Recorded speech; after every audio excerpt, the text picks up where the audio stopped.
Notché, capitale du peuple Ewe, au Togo, une petite ville animée située dans la région des plateaux. Ici, les activités économiques ont pu se développer, notamment grâce au réseau électrique. Mais à seulement une vingtaine de kilomètres autour de la ville, ce n'est pas la même histoire. Des dizaines de villages composés parfois de plusieurs milliers de personnes sont comme coupés du monde. Donc, elle avait donné moi ça là, je vais voir la température. C'est vrai, vous faites la fièvre. Hein. Il est 18h, la nuit est tombée. Dans ce dispensaire, l'infirmier doit faire des consultations, voire des accouchements, à l'aide d'une lampe torche. Donc j'appuie. Là où vous sentez la douleur, vous allez me dire. Des dispensaires qui n'ont pas non plus accès à l'eau, posant d'importants problèmes d'hygiène. Le Togo étant l'un des pays les plus pauvres au monde, des ONG tentent de venir en aide à la population. C'est le cas d'Électriciens sans frontières, qui a lancé un projet sur 3 ans, dans une dizaine de villages autour de Notché. L'important, c'était aussi d'aller à la Tipota. Donc là, vous y étiez avec nous hier, on a bien avancé, puisque aujourd'hui, on est en train de finir. Je pense que lundi, tout sera prêt pour l'inauguration de mercredi. Patrick est le chef de projet. Il s'agit à la fois d'un projet d'électrification, d'accès à l'eau et à l'assainissement. Basé dans un hôtel à Notché, chaque jour, l'équipe embarque pour se rendre dans un village.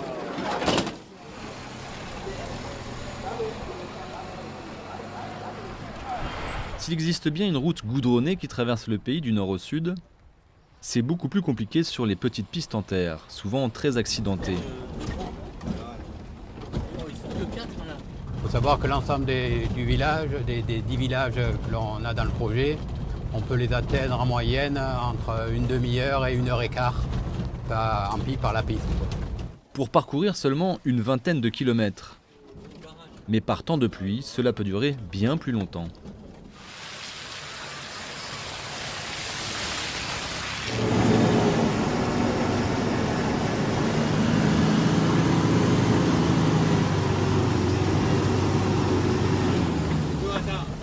La camionnette s'est embourbée.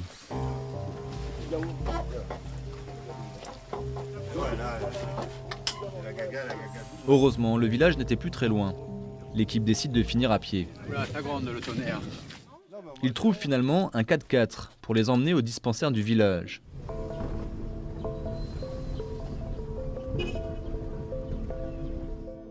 Il s'agit de Tsinigan. Il fait partie des villages qui profitent déjà du programme de l'ONG depuis 1 an.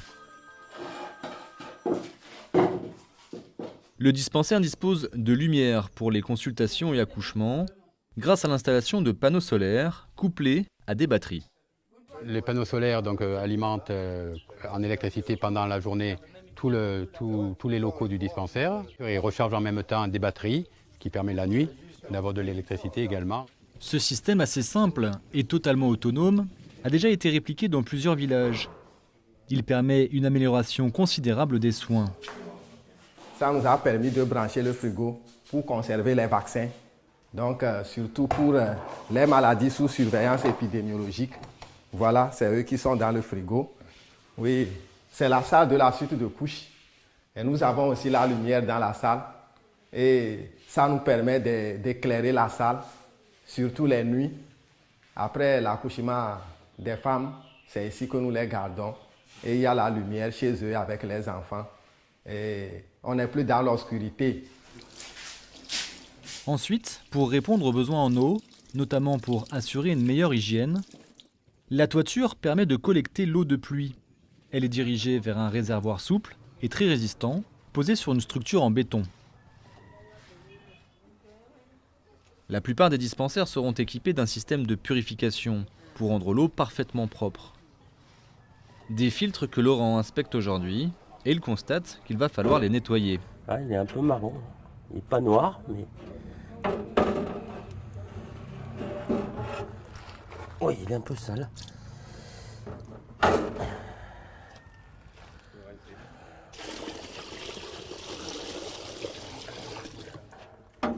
Le premier filtre capte les particules supérieures à 20 microns. Et après, ça retient toutes les particules qui ont une taille supérieure à 10 microns. Donc entre première filtration, deuxième filtration. Alors après les 2 filtres, l'eau passe dans le réacteur UV, donc, par le bas, passe devant la lampe et c'est là que sont tuées les bactéries par la lampe UV et ressort pour l'usage sur la paillasse.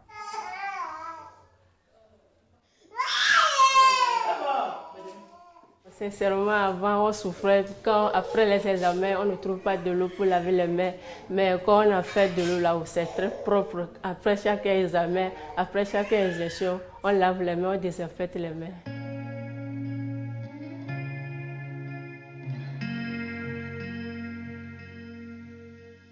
À côté du dispensaire, des toilettes sèches dans un bâtiment en dur.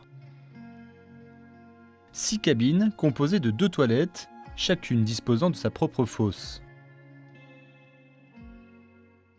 Il y en a deux ouvertes, celle-là. L'équipe inspecte les lieux. Ouais, ça va. Tu vois, la mémoire, ils ont mis la sciure et tout dedans. Ah bah oui, d'accord. Aujourd'hui, donc c'est la toilette donc à droite avec le bouchon là qui est utilisé et l'autre est bouché. Et dans 6 mois, on inverse, on bouche celle-ci et on remet celle-là en service. Et ça veut dire que pendant 6 mois, on laisse sécher les matières qui sont allées dans la fosse, ce qui permet, après de les avoir séchées, de les vider régulièrement. La sciure et toutes les cheminées d'aération permettent de réduire les odeurs, aussi de dégrader et sécher la matière, accessible à terme, de l'autre côté du bâtiment. Ces portes-là, c'est fait pour aller curer la partie sèche, la demi-latrine sèche. La matière sèche pourra être utilisée comme engrais dans les cultures à proximité.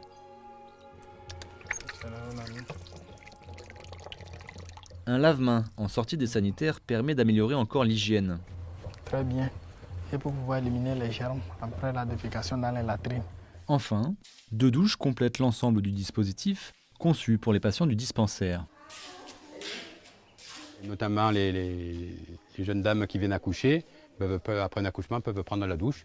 Là c'est pareil, et au-dessus de ces douches, de ces cabines de douche, il y a un réservoir de 500 litres qui permet de récupérer l'eau de pluie, donc, qui alimente aussi le lave-mains qu'on a vu. L'eau usée va dans une tranchée filtrante qui rejoint ce puits perdu qui est là à une vingtaine de mètres, une dizaine de mètres.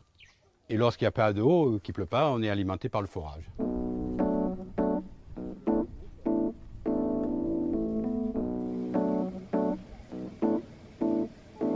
Le forage. Deuxième infrastructure hydraulique importante qui structure le réseau d'eau. La récupération de l'eau de pluie ne suffit pas, surtout pour alimenter le reste du village, où se situent d'autres arrivées d'eau. Malheureusement, aujourd'hui le forage ne fonctionne plus. Un problème important est survenu il y a quelques jours. Au début, c'est qu'il y a eu un éboulement de terrain, je ne sais pas, ça a déboîté le premier tube du forage, et du coup, le forage a été envahi par la boue, qui a bloqué la pompe solaire qui était à l'intérieur. Il va donc falloir attendre encore quelques jours pour réutiliser le forage. Le lendemain, direction Akpakpakpé.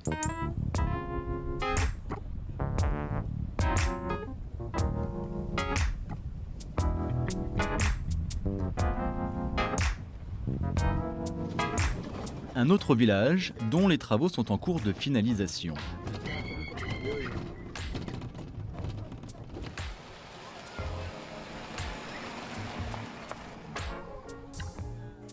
Ici, le forage est terminé. Il ne reste qu'à introduire une pompe pour puiser l'eau.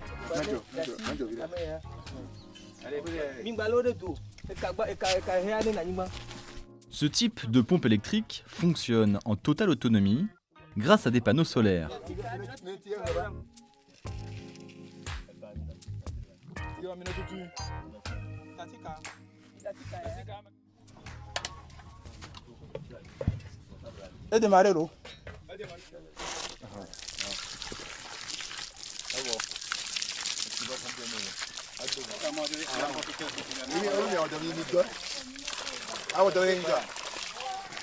L'eau potable.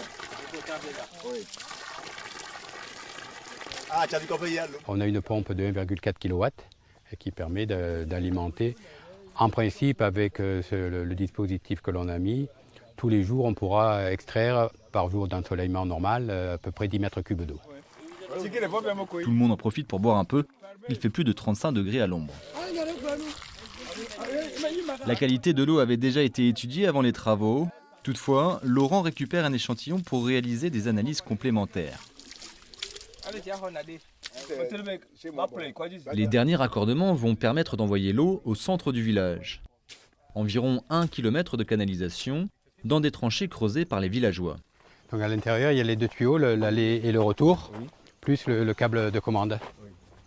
D'accord.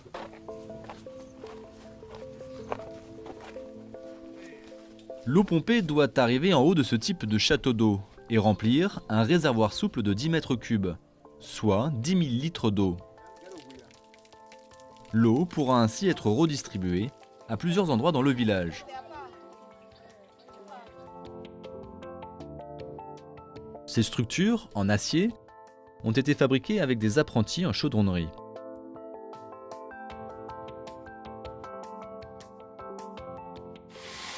Retour dans la ville de Noche, dans le centre de formation technique et professionnelle. Ici, on y apprend la maçonnerie, la menuiserie, l'électricité et aussi la chaudronnerie et la soudure, depuis que le projet d'électricien sans frontières a commencé. Bernard Nadal et Bernard Bondy sont experts en la matière. Ils transfèrent leur savoir à la fois aux élèves et aussi aux professeurs. Chaque fois que vous allez travailler, que ce soit pour faire une porte, une charpente, n'importe quoi, vous aurez besoin de connaître parfaitement. On l'a dit, déjà on l'a vu en cours, c'est Pythagore, d'accord. On est allé voir ils appellent les soudeurs ici, c'est des petits patrons qui dépendent de la Chambre des métiers, qui ont des apprentis, parce qu'il n'y avait pas d'apprentis dans le centre de formation ici. Donc on est allé les voir, ils nous ont mis à disposition des jeunes, on leur a fait des cours. Et là, normalement, en septembre l'année prochaine, une filière officielle chaudronnerie sera créée au niveau du centre de formation. Apprendre à construire des châteaux d'eau au Togo, une perspective qui a du sens et qui inspire les apprentis. C'est trop. Je pense avoir d'autres idées ailleurs pour pouvoir aussi aider le futur génération qui va venir derrière moi. Il y en a un qui doit se mettre là-bas, qui en même temps, sur l'information d'Abdou, il doit ramener ou pas. D'accord ? De son côté, Laurent est retourné à l'hôtel pour réaliser des analyses sur l'échantillon d'eau prélevé un peu plus tôt au niveau du forage. On a un tableau d'analyse qui comprend 7 corps. Donc il y a le pH, le chlore, mais on ne va pas le faire parce que c'est surtout après une chloration qu'il faut mesurer le chlore. Nitrate, phosphate, cyanure, manganèse, nitrite, fer. Là, Laurent analyse le nitrate, qui, selon les valeurs, peut rendre l'eau impropre à la consommation. Le résultat, 4,9 mg par litre, ce qui est tout à fait convenable, puisque la fourchette tolérée, c'est inférieur à 60 mg. Donc pas de problème. Et donc là, on a, alors on ne le voit pas, hein, une légère coloration bleutée. Mais sur certains forages, c'est bleu roi hein, quand c'est très concentré. On fait un autre type d'analyse, c'est une analyse bactériologique pour voir s'il y a des microbes, des choses comme ça. Donc on cherche les E. coli. Donc c'est pas du tout la même méthode et on verra ça plus tard la semaine prochaine parce que j'ai qu'un nombre limité de tests. Et donc on le fera après la chloration qui est prévue en début de semaine.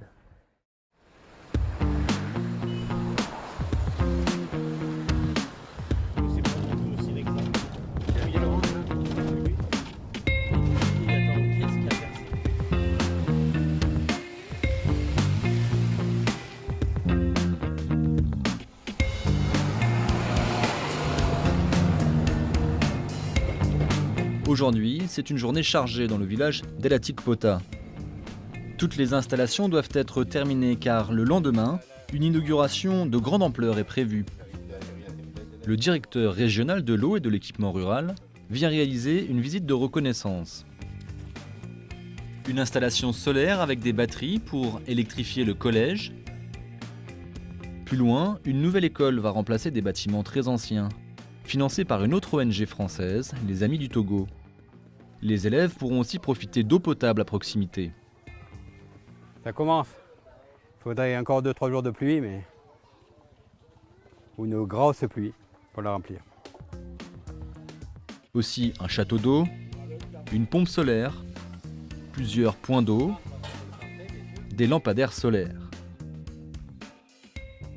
La plupart des travaux sont coordonnés par l'ONG, mais réalisés par des entreprises locales.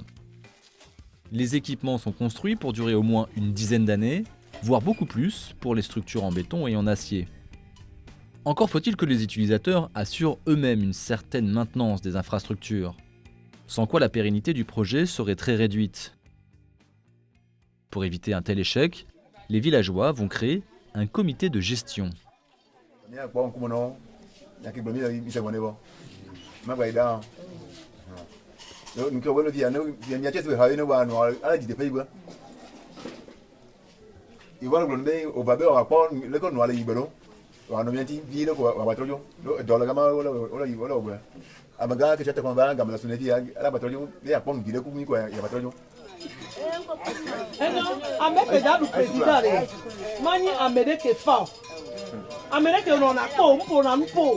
Donc là, on est en train de constituer le futur comité de gestion eau, assainissement, électricité d'Alatipota, qui sera constitué d'un président, un trésorier, un secrétaire et puis 2 membres par commission, commission eau, commission assainissement, commission électricité, en veillant au juste équilibre entre le nord et le sud du village, entre les femmes et les hommes.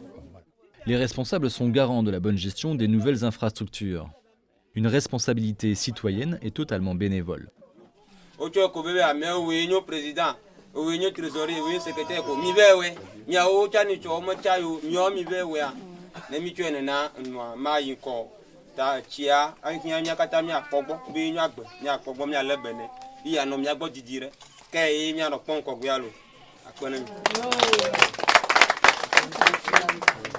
Et comme souvent ici, la danse et les chants permettent d'entériner avec joie une décision importante pour le village.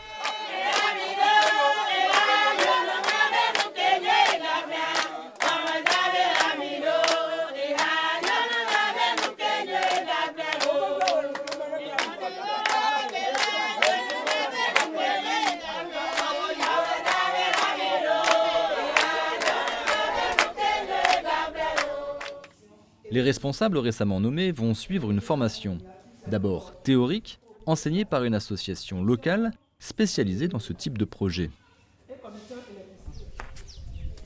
Puis une formation pratique de maintenance sur toutes les installations, comme le nettoyage et la désinfection des sanitaires avec de l'eau de javel.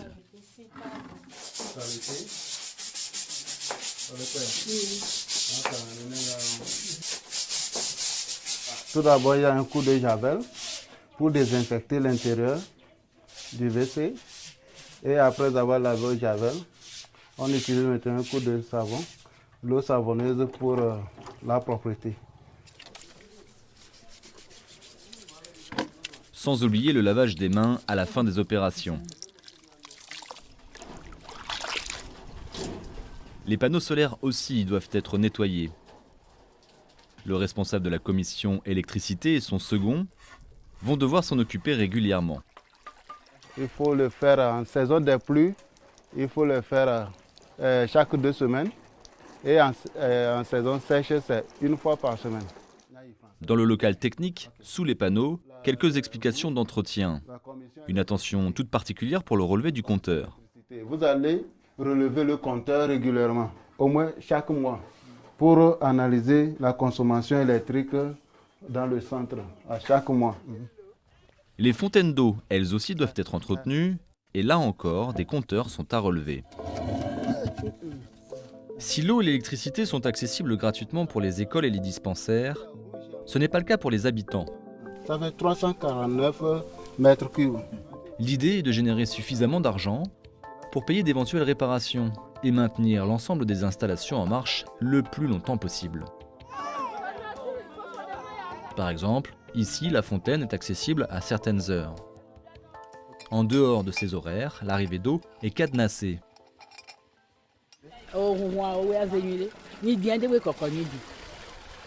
Objectif, contraindre les habitants à payer l'eau qu'ils consomment. 25 francs CFA pour 2 bassines de 25 litres, l'équivalent de 4 centimes d'euros. Certains villages acceptent de faire crédit si nécessaire.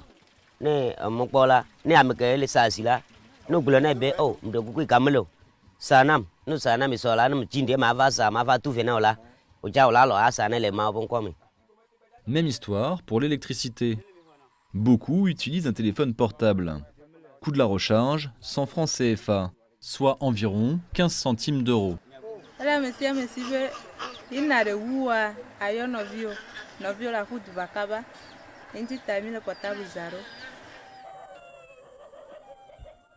L'arrivée de l'électricité est une révolution dans les villages, notamment pour les enfants qui vont faire leurs devoirs avec le professeur.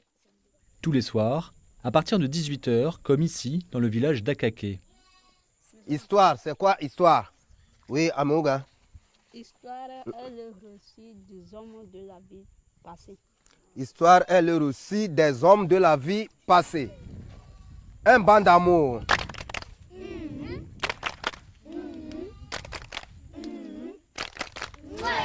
Voilà. Qui va me citer les 4 points cardinaux? Le taux de réussite aux examens, qui était d'environ 70% avant l'arrivée de la lumière, a atteint un niveau optimal. En 2018 et 2019, 100%. On a gagné 100% dans notre établissement. Oui, comme il y a la lumière partout dans le village. C'est pourquoi les enfants ils apprennent leurs leçons.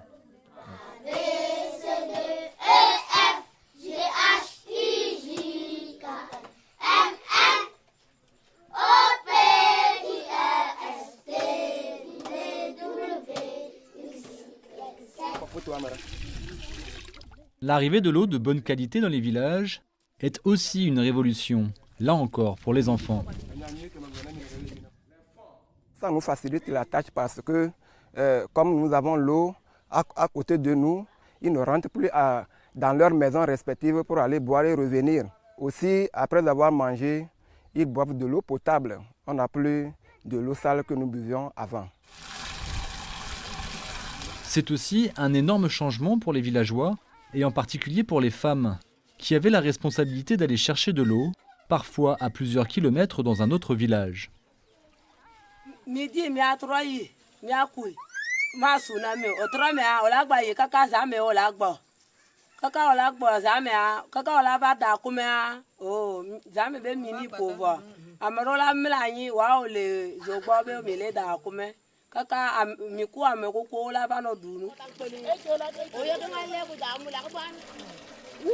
Aujourd'hui, l'eau est à portée de main, ce qui a radicalement changé la vie de ces femmes.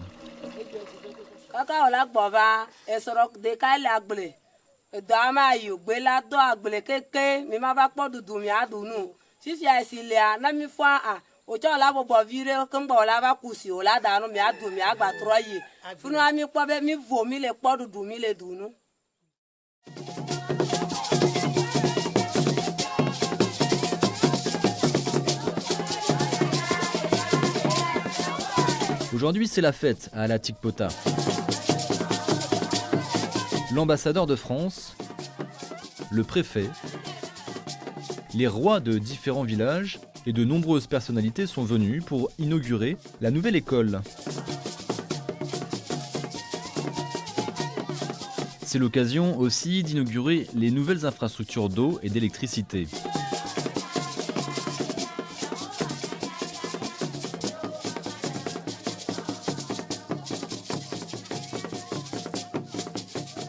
Voilà, là vous pouvez la boire pratiquement sans problème.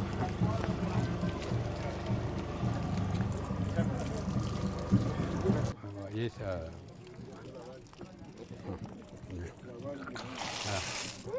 Voilà. La vanne était fermée. Voilà, donc, et ça c'est pareil le soir, quand le directeur s'en va, il enlève ça pour pas que les gens viennent voler de l'eau.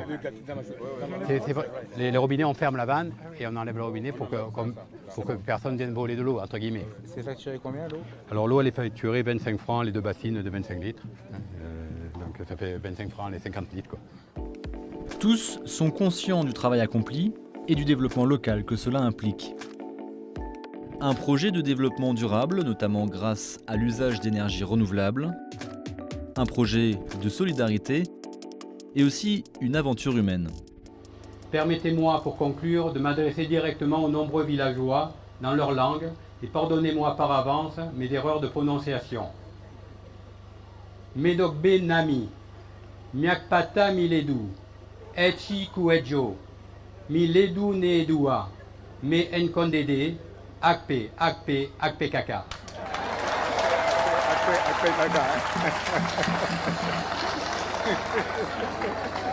Aujourd'hui, dans les pays africains et au Togo en particulier que j'ai découvert, on mesure tout le chemin qui reste à parcourir. Et d'apporter un petit peu cette pierre pour contribuer à cela, c'est déjà une fierté et un véritable bonheur même de pouvoir mesurer l'impact direct. Et puis au-delà de ça, je crois que c'est une volonté de partager, de relations humaines avec d'autres personnes, de découvrir d'autres cultures, d'autres paysages, d'autres façons de vivre, et que je fais moi-même partager ensuite à ma famille, à mes enfants, à mes petits-enfants.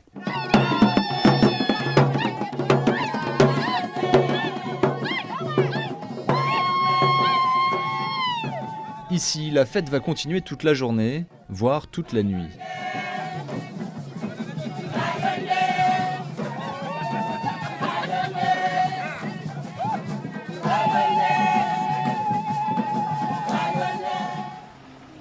Pour autant, l'équipe ne doit pas s'endormir.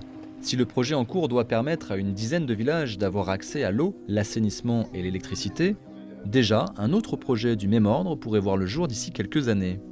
Il faut donc visiter de nouveaux villages et établissements pour cibler les besoins et voir comment y répondre. Ainsi, l'aventure continue.